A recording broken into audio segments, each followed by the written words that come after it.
Всім привіт! Мене звати Антон Тараненко і це проект Visit Ukraine. Неймовірні історії про подорожі і туризм в Україні. На сьогодні ми вам підготували щось дуже класне. Ви гадаєте, це Маріїнський парк?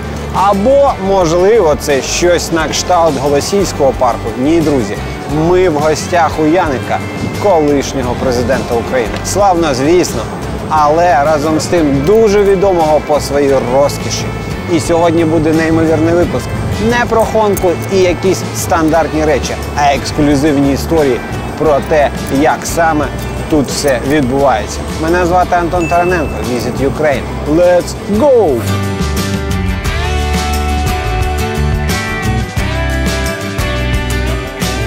Саме в цих водах ховали чорну бухгалтерію Януковича.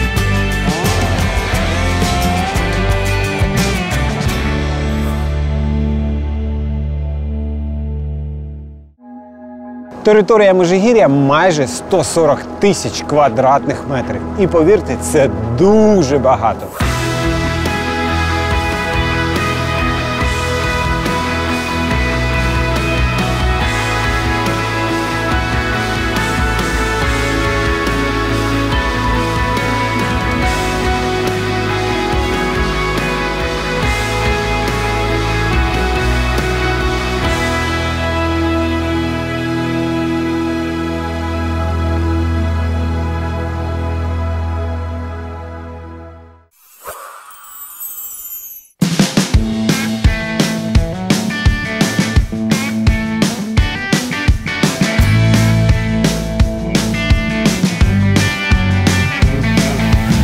Якщо ви полюбляєте ходити пішки, як, наприклад, ці друзі, це ідеальне місце для цього. Але любителям швидкого транспорту тут точно є де розгулятись. І для вас у Межигір'я є велика кількість транспортних засобів.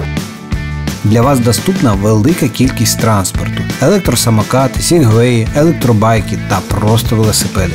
Все це можна взяти в оренду та вільно і швидко пересуватися по всій території. Подорожуючи різними країнами, я активно відпочиваю. Іноді трапляються непередбачувані речі. Тому я завжди страхуюсь. А дуже правильне і дуже зрозуміле страхування я обираю на нашому сайті visitukraine.today. Тому, друзі, будь ласка, якщо треба поїхати в 196 країн світу і мати впевненість про безпечну подорож, вам до нашого порталу.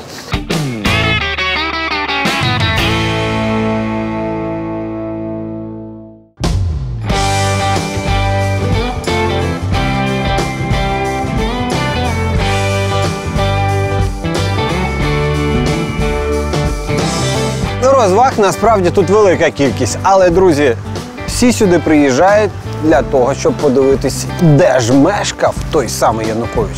Я не буду вам показувати попсову Хонку ззовні, я вам покажу її зсередини.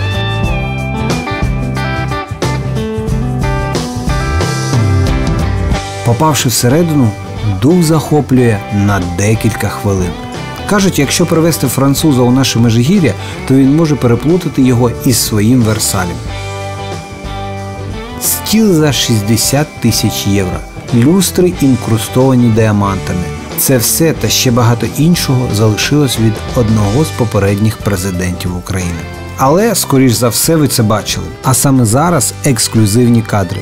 Спустившись у підземелля Межигір'я, ви потрапите у тунель, який з'єднує два будинки – саму резиденцію Межигір'я та будинок, який був збудований для одного з найкращих друзів Віктора Януковича – президента Росії Володимира Путіна. Кажуть, що президент Росії в рамках своїх відряджень жодного разу не залишається ночувати, тому що побоїться за свою безпеку.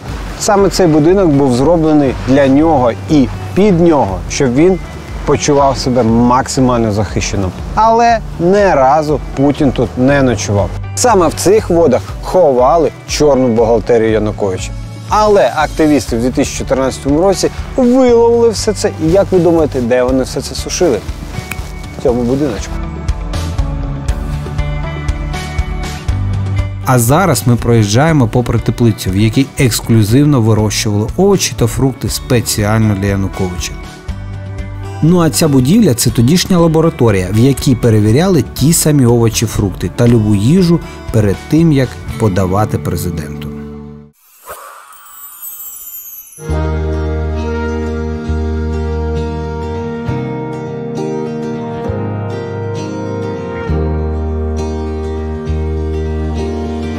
А ще це місце для відпочинку всієї родини. Приїжджайте сюди з сім'ями або з друзями. Можете відпочити, пройтись, прогулятись, з'їсти щось смачненьке. До речі, навіть можна взяти їжу з собою. А можна придбати в одному з ресторанчиків, яких тут, до речі, чимало.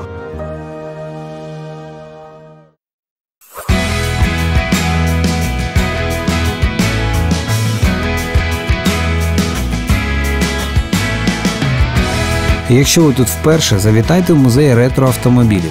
Ідеальне місце для автолюбителів та просто туристів.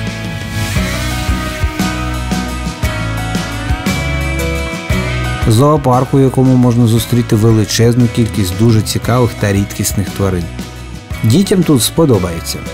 Ну і не забувайте про прогулянки та пікніки. Беремо усю сім'ю та 140 тисяч квадратних метрів у вашому розпорядженні. Гуляємо, дихаємо свіжим повітрям та просто відпочиваємо. Друзі, насправді тут неймовірно красива територія.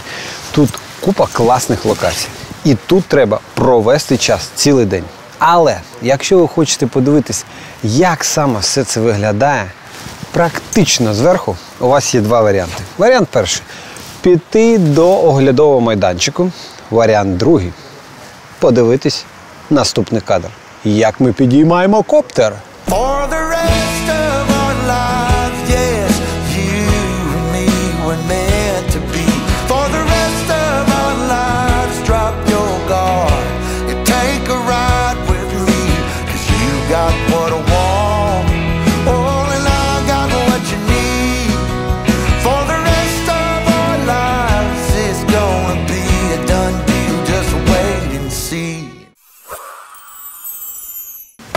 Декілька лайфхаків.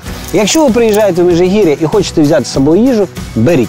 В правилах парку нічого не сказано про те, що їжа заборонена. Тому це можна зробити. Якщо у вас є власний електротранспорт, ви можете взяти його з собою та зекономити суму грошей на пересування саме по Межигір'ю. Так точно зробив і я. А от з домашніми тваринами, на жаль, тут не можна. Тому залишайте їх вдома. І не переймайтесь, тут велика кількість різних інших тваринок. На території Межигір'я є справжнє море. І знаєте, саме ця частина за чутками найглибша. Це все відбувалося тому, що Янукович хотів побудувати тут станцію для підводних човнів. Представляєте, він тут занурює і винурює де? На річковому вокзалі в місті Києві. Під кінець нашого вікенду по Межигір'ю ми вирішили проплисти теплоходом по Київському морі. Цей маршрут приведе нас до річкового вокзалу міста Києва. Таким транспортом можна як і прибути в Межигір'я, відправляється о 9 ранку від річкового вокзалу, який знаходиться на Поштовій площі, так і відчалити о 17:00 з Межигір'я. Всього за 250 гривень ви побачите неймовірні види Київського моря, набережної, шлюзування та прекрасний захід сонця. Спокійна атмосфера та легкий шум води – це саме те, що потрібно під завершення насиченого дня. Друзі, це був випуск про Межигір'я. Секрети, лайфхаки та історії про неймовірне місце – Межигір'я. Приїжджайте сюди всією родиною. Показуйте цю локацію нашим іноземним друзям. Та пам'ятайте, кожної неділі ми вам розказуємо про щось цікаве. Visit Ukraine. Підписуйтесь на наш канал і залишайте свої коментарі. Дякую. Як олені сюди пройшли? Вони вибіжали чи як? Що це відбувається взагалі? Я вас доганю.